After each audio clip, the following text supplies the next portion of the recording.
Yeah. Okay. Well, for the benefit of all those who will be watching the recording, I'll give a little intro. IARPC is the Interagency Arctic Research Policy Committee, and it's an interagency work group focused on collaborations among federal and non-federal research partners and also Arctic communities. The technology, innovation, and application collaboration team within IARPC focuses on technology solutions and advancements in the polar region.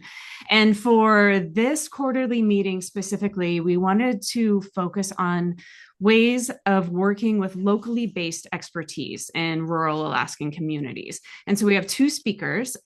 Gabriel Lowe is the founder and CEO of Remote Hands Alaska. And that's a company that provides local technical support, field site visual inspections, guides, documentation, and other professional services in Alaska throughout rural communities. And Christopher Baird is the field operations manager for the National Ecological Observatory Network, or NEON, in the Arctic and boreal domains. And so we will hear from Gabriel first, and I'll let him give a more detailed introduction about himself and about the work Remote Hands is doing. Wonderful. Thank you so much, Lisa, and wonderful to meet you all and be here today. I I'll just start sharing my screen here and have a little slideshow. Um, so Remote Hands.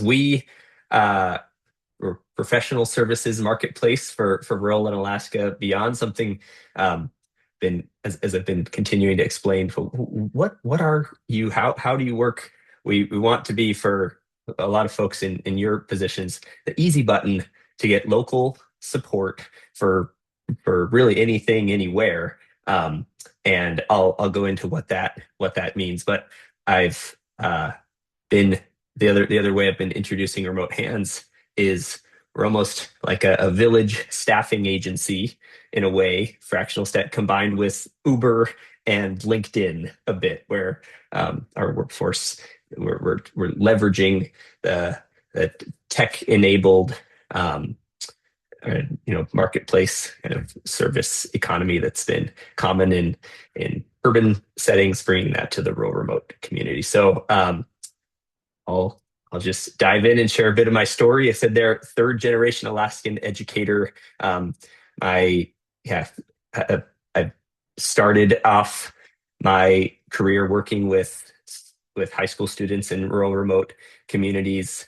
Actually, really connected with the research world through worked at the University of Alaska Fairbanks and at the Geophysical Institute during STEM outreach and education, and with programs that were focused on how do we help empower local students. And what I continued to experience the more I got to work in communities was, wow, the amount of capacity, of local capacity that exists both in high school students and graduates and just the community overall is pretty amazing.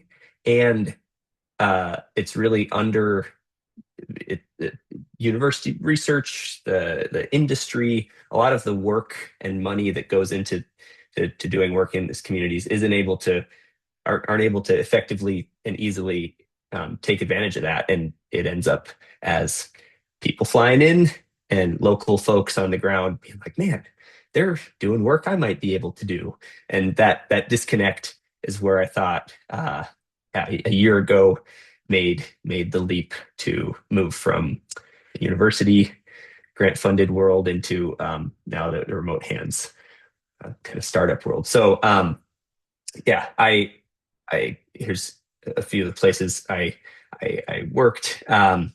The this is one more example of I was at a conference with a few of the high school students and done some cool drone project, and all these industry leaders, research leaders came up to me. Where'd you find these amazing kids?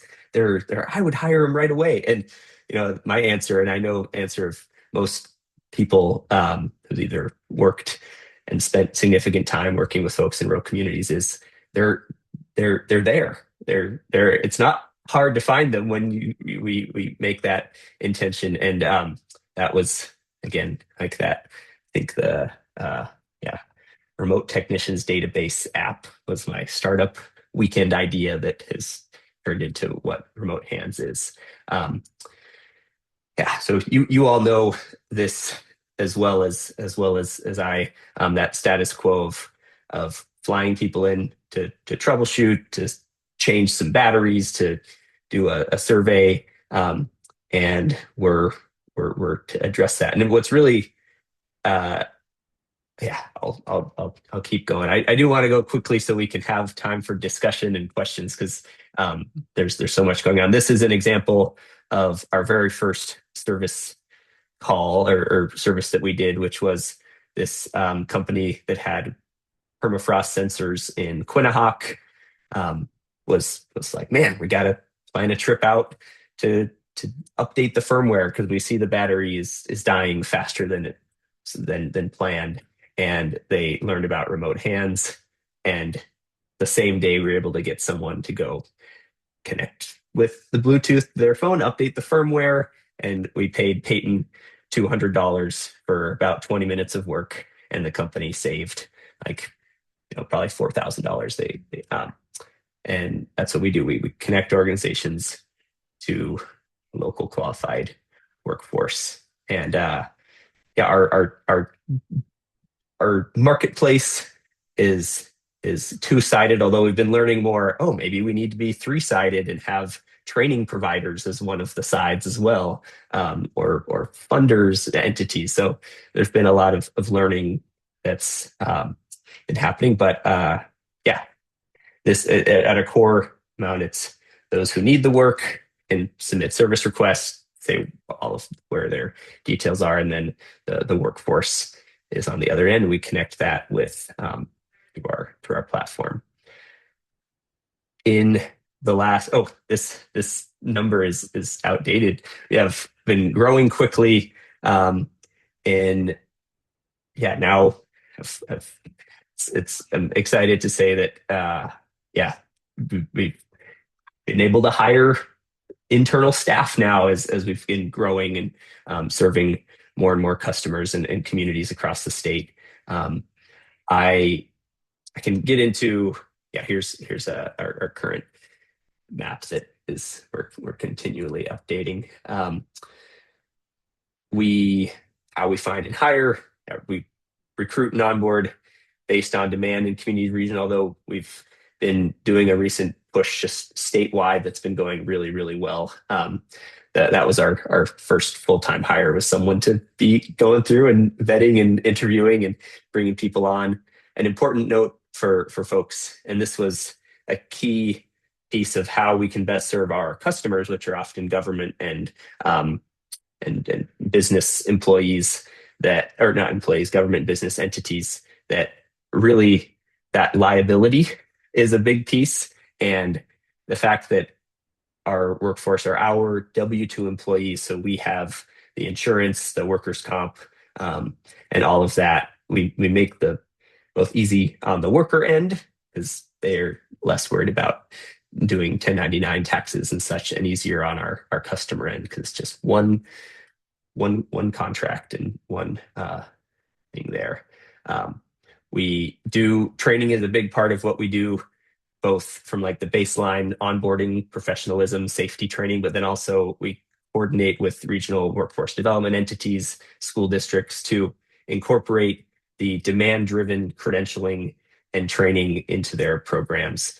And as people create accounts and add their skills, that upskilling and more competency verification is like they'll get more jobs if they have more credentials and skills. So it's this almost gamified, fun way of building your skills. Big thing is the pricing model. So this was one of the hardest things to figure out early on, and we landed on a similar to how maybe you might pay an electrician or plumber, where there's a hourly rate with a minimum, and for our basic on-demand remote hand service. And there, an example of this is just yesterday, the Marine Exchange of Alaska said, "Hey, we have this antenna in Kongiganac that we'd like to troubleshoot and get some photos of. Can we get someone there?" and that would fall under that this thing here. Although we have worked and done all sorts of different custom pricing and depending on volume and type of work, there are things like for a Starlink installation, for example, we that be a flat rate. Or we've been hired recently to do paperwork and help families complete applications for different programs, and we can both charge and then pay folks at a flat rate per completed application, that sort of thing. And Yeah, we pay folks really well. That's one of our things we keep as you know what Remote Hands is so proud is we can keep as much of that money as possible that's spent on these rural communities in the communities. So I think that's most of what my actual slides were. I had also here uh, wanted to show briefly kind of what our platform looks like from the this is like the admin side where we can see all the folks who've signed up, what an assignment looks like. I'll just do this quickly because here's like the Kongaganak antenna troubleshooting. Um, we've assigned this to one of our providers, our workers, and uploaded the reference files. It's a nice checklist that our customer has given to us. We can create detailed in-app checklists that say, "Hey, take a photo of this, take a photo of that, check in here," which is nice. And we have a few standard ones, and that's something we work with customers on is building that. And Yeah, I'll end it there and love to just start talking and answering any questions in the discussion here. So yeah, thank you. Thank you, Gabriel. And I think we'll do, Tony, the questions for both speakers at the end. Is that? Yeah, we could certainly do it like that. Yeah, Sure. yeah. Okay, sounds good. Thank you. So we'll come back for questions for Gabriel and then Oh, and actually, right before jumping over, not to is knowing that this is a policy kind of group. One uh, discussion point I've had with a few different research entities and individuals and community members is, a lot of organizations have policies in place to, hey, we need to do uh, community responsive research training that is mandated across everywhere. We have to make sure we're culturally respectful and these things, which are all wonderful things.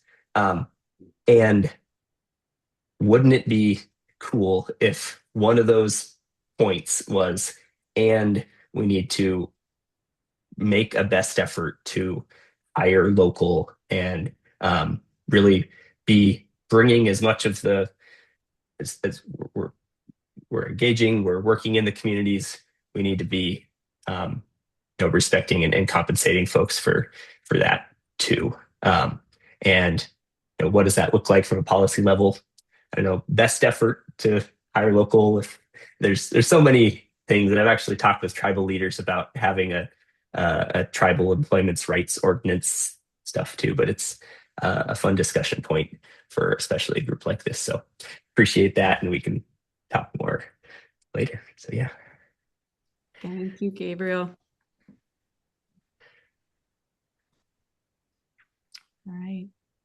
Christopher, would you like to share your Yeah. screen? Sure. How is that? Perfect. Do you see the bar on top? No. Oh, good. Okay. Awesome. All right. Thanks for having me. Involvement with IARPIC. I've attended several meetings over the years, meetings like these. I was part of the mentorship program in 2023.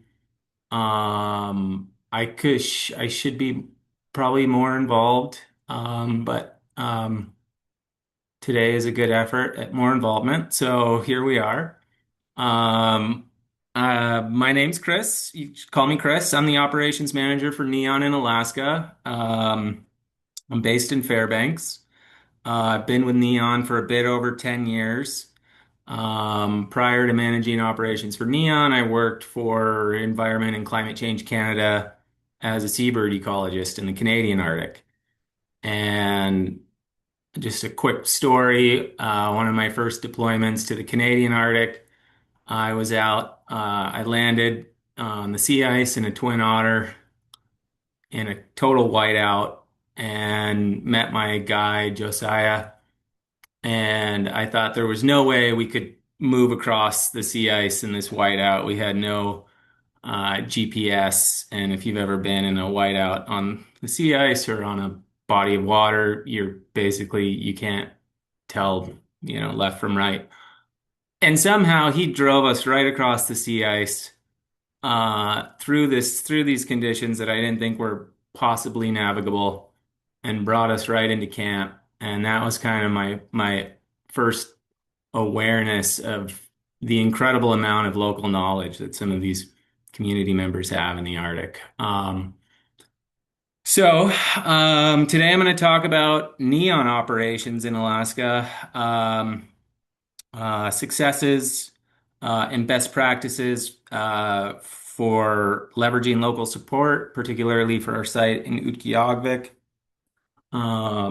And I'll give you a bit of background about NEON for those of you that don't know. So we're a major NSF science facility dedicated to ecological and atmospheric monitoring. We're operated by Battelle Memorial Institute, and as a continental observatory, we have 47 terrestrial sites and 34 aquatic sites spread out across these 20 ecoclimatic zones or domains across the country, including Alaska, Hawaii, Puerto Rico. Our mission is really to enable an understanding and forecasting of the effects of climate, land use, and invasive species on ecosystems across the country.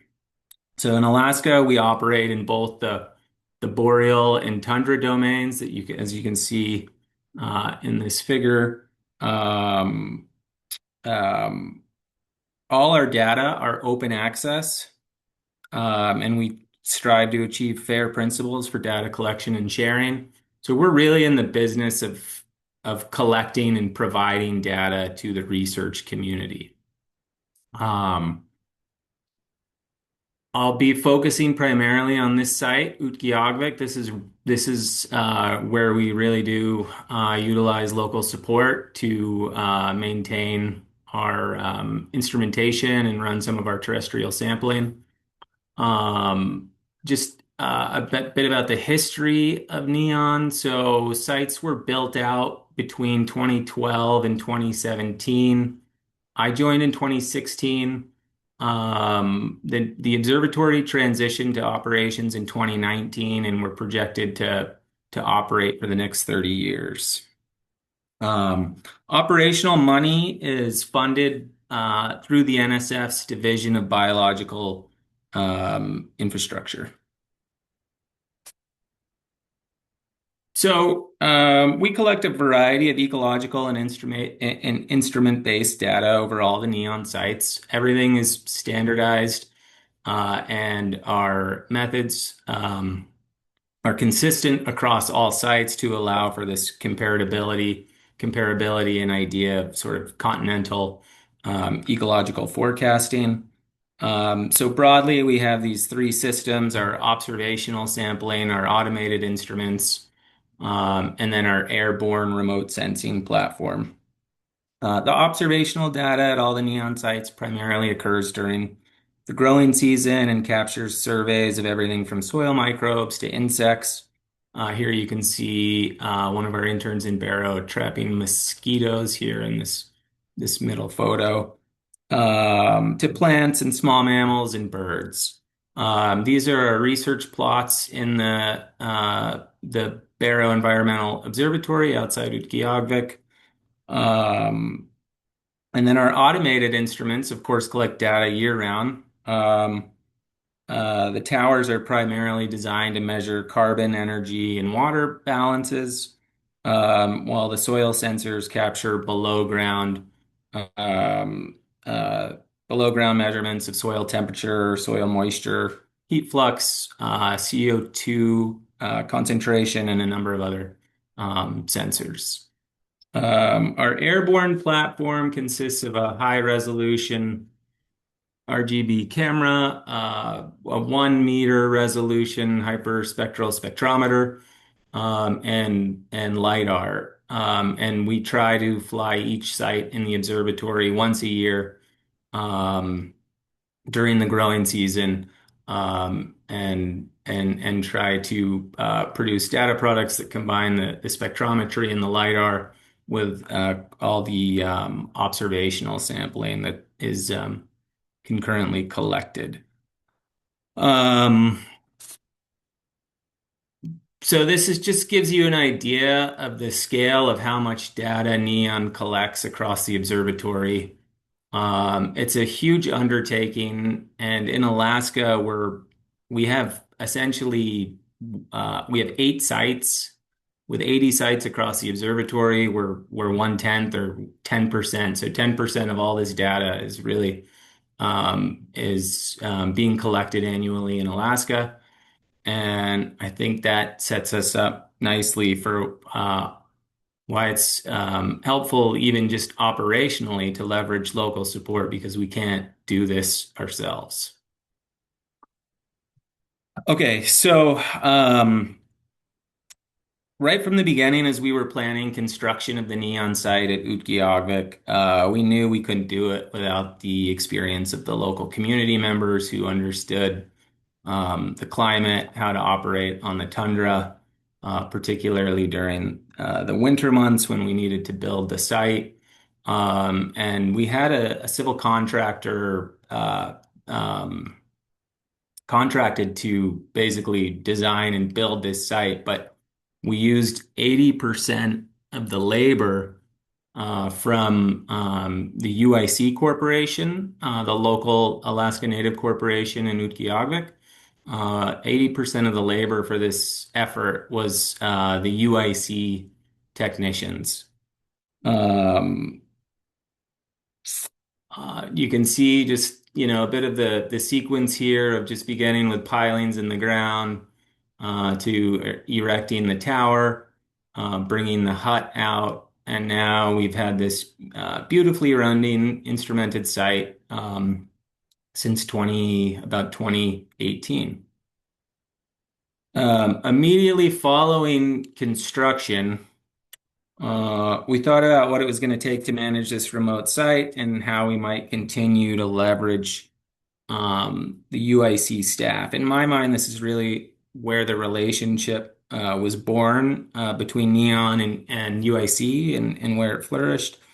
In 2017, we initiated a partnership where they would perform almost all of our preventative and corrective maintenance on the tower and in the hut. This began with on-site classroom training, on-the-job training out at the tower. And today, UIC visits our site every 2 weeks to perform instrument calibrations, troubleshooting, repair, and replacement. They basically run the site and are responsible for the uptime of our sensors. We provide regular training, and we have a biweekly cadence of meetings where our 2 technical teams review site status and upcoming needs. And it's been really a great collaboration between our 2 teams where we don't have to travel as frequently to the site. And then we also offer this sort of technical skill development for UIC staff that hopefully can be applied to future careers for some of these guys. We do refresher trainings annually. I think the refresher trainings and then just the biweekly cadence of meetings is just really important to maintain that kind of constant interaction with the team. And really, we've learned a lot over the last 10 years about what's worked well working with community members through UIC, what hasn't worked well. And I think the biggest thing that honestly we just figured this out this year was using WhatsApp. So just figuring out a communication platform that, works not only for you, but also the community members that you're working with. Like forever, we would send emails and we wouldn't get responses to emails, and we'd, request responses to emails. And then finally, somebody said, well, we don't really check email. And it's like, we came in with this approach that we just assume that our communication style is going to work for them. And quite frankly, I'm not sure we asked. And so now we use WhatsApp, and it's like totally revolutionized our relationship because we get like immediate responses because they've always got their phones on them. They're always checking WhatsApp, and that's worked super well. Um, uh, Second, we try to connect regularly in person. So we'll either go to Barrow to work with the team and provide hands-on training or just work together on the tower. We've also brought them to Fairbanks to get eyes on some of the other Neon sites. And I think that's been really cool for them to see how the observatory operates in general, what the other sites look like, and just kind of, tie the work that they're doing for us in Utqiagvik to the rest of the observatory, essentially. Um, and I think the kind of the constant uh, connection in person is really important because you have to consider how staff turnover affects relationships, and there's this sort of routine need to introduce team members to each other on both ends to maintain rapport. We found that we have staff turnover, UIC has staff turnover, and getting these new faces together in the same room is really important. So when you have these long-term relationships, is just being cognizant of the fact that like when new staff members come on from either end, you got to link people together. Um, and then I think the other thing that we've learned, working with these guys every all year long for the last 10 years is just the importance of understanding and respecting cultural differences between, the way we want to do things and the way they want to do things, and like more importantly, like respecting certain times of the year or certain holidays where you're maybe not like for example during whaling season in the spring. For the first few years it's like nobody would talk to us in May, and we didn't know why they weren't talking to us. It's like, well, they're all out whaling. And we found that if we would ask for something, they would say yes, but they wouldn't. I don't. They wouldn't necessarily tell us, that they had this competing priority, and then inevitably our priority would fall to the wayside. And so, it's sort of like we had to learn through trial and error that, it was kind of incumbent on us to kind of figure out, what important cultural events, etc. We should just make sure that we plan around and advance and not put them in this uncomfortable position of trying to juggle two impossible priorities. Um, let's see. So having worked on the technical side with the UIC staff for the last 10 years has been so successful that in 2022, we sort of expanded the local support model and started hiring local interns to work with our summer terrestrial sampling team. And this started just through a presentation that I gave at Illisovic College, essentially looking for interns to work with us. Um, and our pilot year was 2022, and we brought this student on through UIC. So they were an employee of UIC, which we thought was important as opposed to making them or asking them to be a Neon employee or a Battelle employee. Um, and we brought this individual down to Fairbanks at the beginning of the summer to embed them with our field ecologists here locally and in the interior, and to learn in depth the protocols we'd be having them perform in Utqiagvik over the summer. It's been a remarkable success. We've done it every year.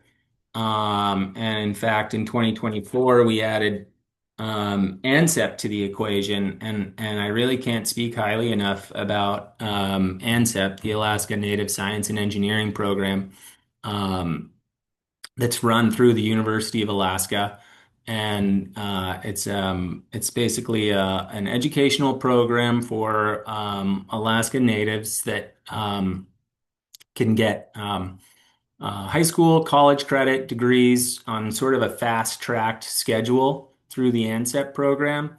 And part of their requirements are these internships. And these students that we brought on through ANSEP have just have really been incredible, and really we don't have them just work in Utqiagvik. That's really for our intern through UIC, but our ANSEP students have come from different parts of Alaska and work at all the Neon sites in Alaska. Um, just one quote that I wanted to share from one of these students that it really stuck with me was she said, something along the lines of, I've always loved the tundra, but I've never really looked at it this closely before. And I just thought that was cool to kind of, to have been able to offer this new, perspective for seeing this landscape that they've, been a part of for generations. Um, and so lastly, I think just, the most important thing for us has just been this reminder to stay engaged with the community at all levels. So we participate in things like the science fair in the summer in Utqiagvik and get the kids into our labs, and we get them out, looking at plants and insects on the tundra. And I think it's been really successful. And I hope that we are able to continue this partnership and expand it for the rest of Neon's operations. Thanks. Thank you so much, Christopher. I have lots of questions for both of you now, but we can, if people want to turn on their video, you're all welcome to. We have a little bit of time still, 15 minutes or so, if you have questions for the speakers. You can put them in the chat, or you can just raise your hand, or however you like.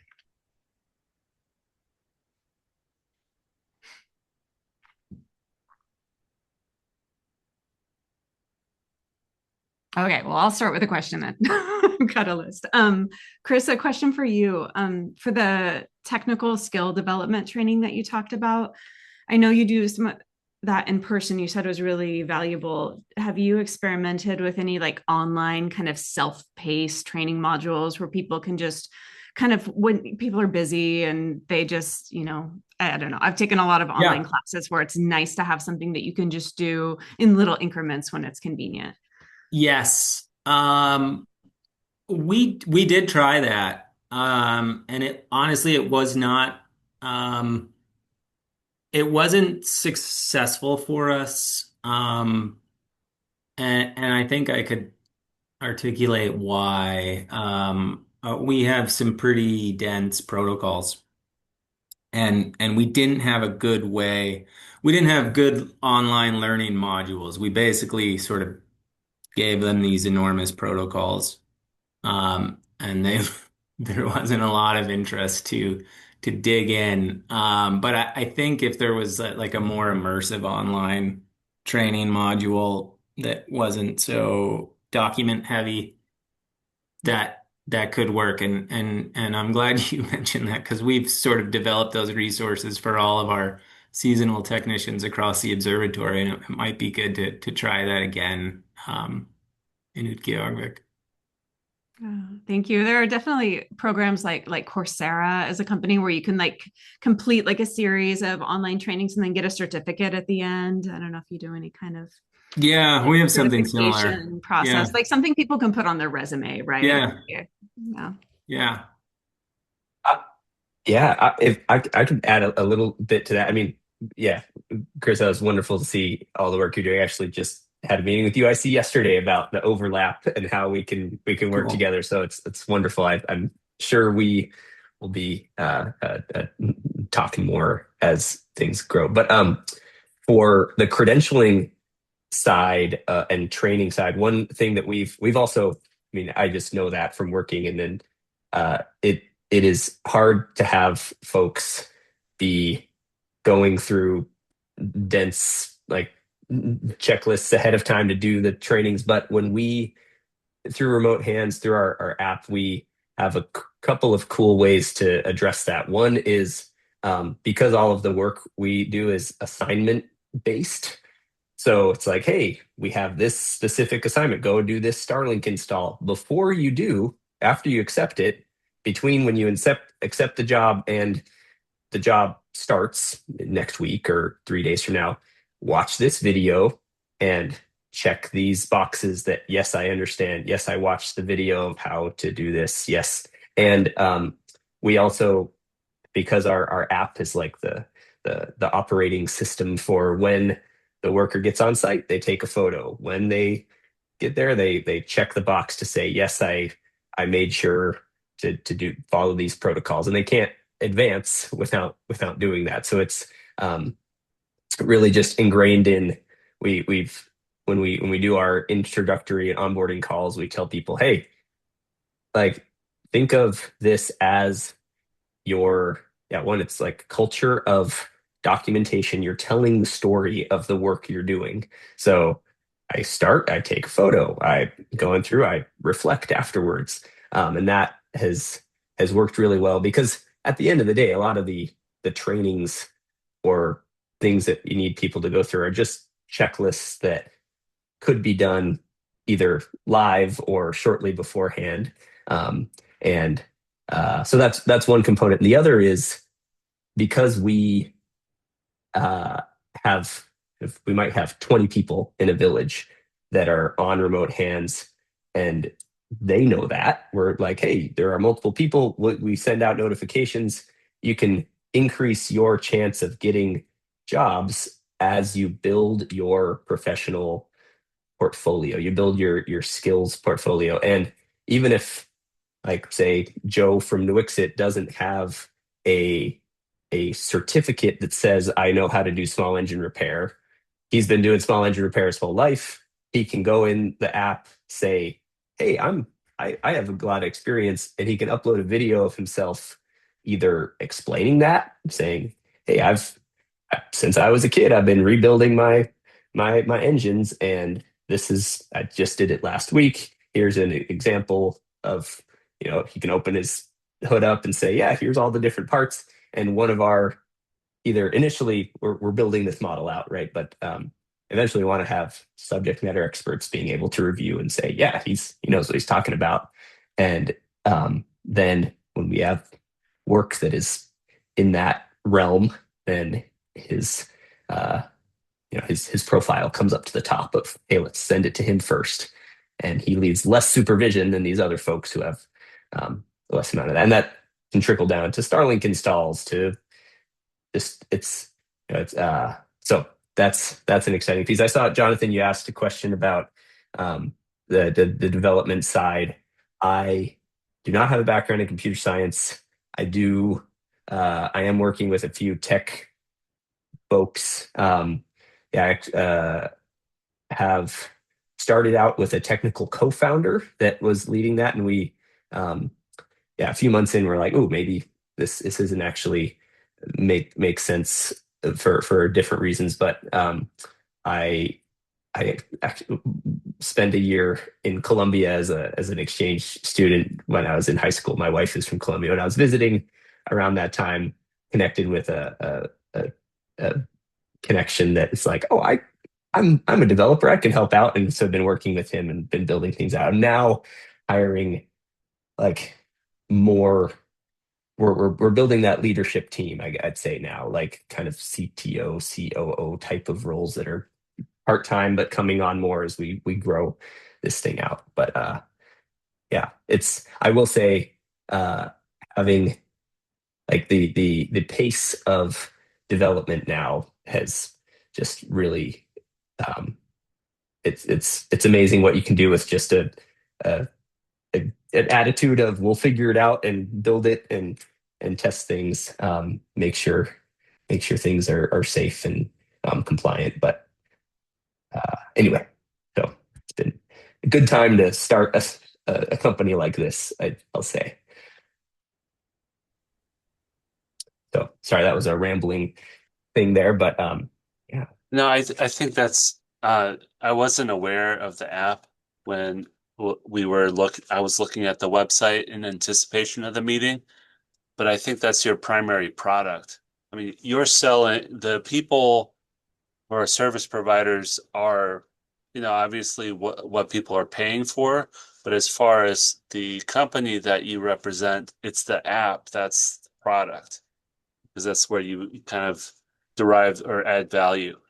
Well, I'd say yeah, the how we grow this is the remote hands software, the remote hands like brand and app platform is what we can bring to Canada, bring to Australia, and say, hey, who let's have a local staffing entity basically that's stood up that can be that employer of record, the contracted entity that is almost a remote hands franchise or something in that way. But it's it's also been we're very different than a normal software startup company because at the end of the day, yes, the technology and software enables the work to happen a lot more efficiently, but it could also work with a spreadsheet of everyone's names and just a phone number,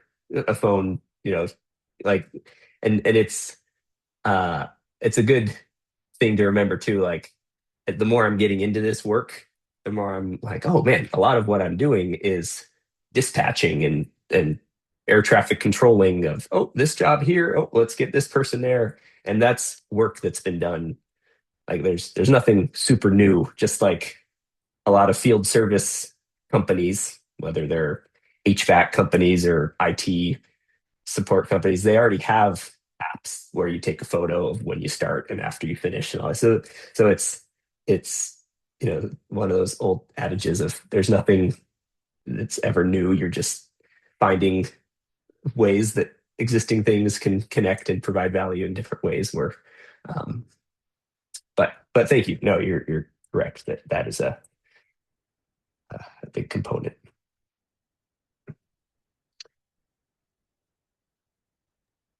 I was just putting in the chat and I've got to go for a noon, but I was in the the Apex Interact webinar the other day about doing research in indigenous lands. And, we have only just a few of us here in this. And I'll guarantee you the next time we have one like this, there'll be another dozen. And the next time we do one, there'll be another 30. And the next time, like where this is going to go has to also stay community led. So all of us showing up in this and where we stay present in our work and our field and our disciplines and our agencies and our institutions, and then as aunties and uncles and as community members and as real people, I love everything that you're all doing and what you bring to this. Thank you, thank you, thank you.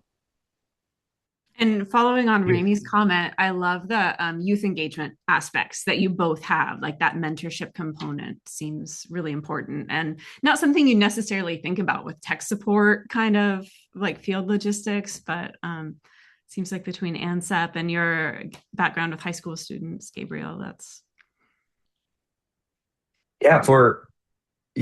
I mean, the Marine Exchange Alaska, I mean, we're helping them fix an antenna, and it's 17-year-old high school senior who is like, I'm ready. I get out of school at 3. I'll be at the VPSO office and I'll be on a live video call unplugging, making sure things are set up, and yeah, it's that's an exciting. Like there's so much capacity, and even with like that's I think the other amazing thing about remote hands is um, people a lot of entities might find one awesome contact in a village, and then a couple times they're unavailable or they're not responding because they're out and they're either maybe fish camp or maybe hunt or maybe they're in Anchorage because their grandma was needed to go to the hospital or different things, and then it's like, well, shoot, what do we do now when our one person? And that's remote hands. We have the network of lots of people and the the system to like standardize. All right, when we onboard a customer, what is that thing that you need? Let's set that up in your profile so you can we can easily help other workers learn and get onboarded to what your systems are too. Um, Gabriel, do you know if there's anything similar in Canada to remote no, hand? no, we're I mean, I've done a lot of research on does this exist anywhere else? And it's funny because people ask all the time, whoa, what a cool idea. It How has seems this like it not should already be happened? international. That's where we're going, Chris. We're yeah, that's the vision is we can be that Airbnb or Uber that just totally disrupts how a whole sector of the economy works. And at the same time, I'm a I'm a new dad. I'm learning and figuring things out as I go. But as much as we can help this expand. And I mean, honestly, having more conversations with your organization. I know you guys do a lot of research all over the place, and we could we could talk more about. Yeah. I think training is an area to talk about. Like you said, the people that are involved in your program can like upload their credentials, but it would also be probably useful to provide some sort of technical training, um, Yep. just to bring more people into the fold, and expand their capabilities. Yeah. Know what that We've looks we've like. definitely been focused on helping people capture their existing capabilities because Yeah, so much of what I mean, it's not formal, but they're there, right? I mean, there's probably no one more qualified to be leading in a field expedition in Nuiqsut than someone from Nuiqsut. yeah, But do they have all the bear guard trainings and the wilderness survival trainings and the this and that? Probably not, yeah, because they've had that since they were 8 years old when they did their yeah. first solo whatever. So but yeah, yep, and it's a lot of learning, right? Like how do we make sure um, what are I mean, at the end of the day, sometimes it comes down to the insurance policies and what do they require, and yeah, so yeah, love to keep going on that discussion too. Understand what you guys have. Maybe we could incorporate some of it into our systems. Yeah, wonderful. All right. Well, thanks to our amazing speakers. Thanks to everyone who came today and those who are listening online later to the recording. Thank you very Anything- much. Anything to wrap us up, Tony? Final. No, yep. I'll just reiterate the recording will go live later today. And I mean, I do already know a couple folks who couldn't be here today. So I'm excited to get that up and live as soon as possible and definitely encourage folks on this call once it's up to share it widely because I know not everybody could make it today. But Chris and Gabe, thank you so much for being here. It sounds like it's just a start of many more conversations. So thank you for starting that here. Great. Likewise, thank you, Thanks, Tony and everyone. Thank Lisa, you. and everyone for joining. Thanks, guys. Bye bye. Thanks all. Bye bye.